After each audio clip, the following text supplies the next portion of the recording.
మహిళలు యువతులపై జరుగుతున్న డిజిటల్ హింసా దాడులను సమాజంలోని ప్రజలు చైతన్యవంతమైనప్పుడే అడ్డుకోగలమని ప్రముఖ గైనకాలజిస్ట్, రాజమండ్రి ఆబ్దెట్రిక్ గైనకాలజీ సొసైటీ రోక్సీ అధ్యక్షురాలు డాక్టర్ సజ్జా పద్మ పేర్కొన్నారు. స్థానిక ఐఎంఏ హాల్లో జరిగిన విలేకరుల సమావేశంలో డాక్టర్ సజ్జా పద్మ మాట్లాడుతూ, united nations organization UNO November 25 మహిళలపై హింసా నిరోధక దినోత్సవాన్ని పురస్కరించుకుని మహిళలు, బాలికలపై జరుగుతున్న డిజిటల్ దాడులకు వ్యతిరేకంగా నవంబర్ 25 నుంచి 16 రోజుల పాటు చైతన్య కార్యక్రమాలను నిర్వహించాలని పిలుపునిచ్చిందన్నారు. అబస్ట్రెటిక్ గైనకాలజీ సొసైటీ ఇందులో భాగస్వామ్యమై డిజిటల్ హింసపై మహిళలు, బాలికల్లో చైతన్యం నింపేందుకు ఈ 16 రోజుల పాటు రోక్సీ ఆధ్వర్యంలో స్కూల్సు, కళాశాలలు, సంక్షేమ హాస్టల్స్లో అవగాహన సదస్సులు నిర్వహించామన్నారు. అధికంగా డిజిటల్ ప్లాట్ఫామ్ వినియోగించడం ద్వారా మనమే డిజిటల్ దాడులకు అవకాశం కల్పిస్తున్నామన్నారు. సమావేశంలో రోక్సీ కార్యదర్శి డాక్టర్ కంబంపాటి లలిత, joint secretary doctor Sunitha Parankusam, కో ట్రెజరర్ శ్రీ జ్యోత్స్న, అనపర్తి డాక్టర్ లక్ష్మీ ప్రసన్న పాల్గొన్నారు. ఇప్పుడు పెద్ద ప్రమాదం వచ్చి పడింది ఏంటంటే డీప్ ఫేక్ పోర్నోగ్రఫీ.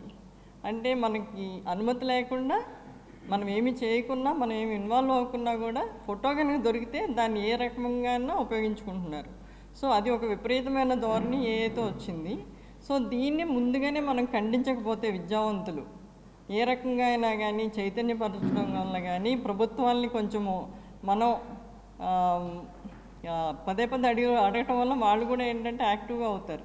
ఇది అయిన తర్వాత ఈ సైబర్ దాడి కానీ, సైబర్ స్టాకింగ్ దాడి కానీ పడిన తర్వాత ఈ పోలీస్ స్టేషన్కి వెళ్ళడానికి చాలా జంకుతూ ఉంటారు.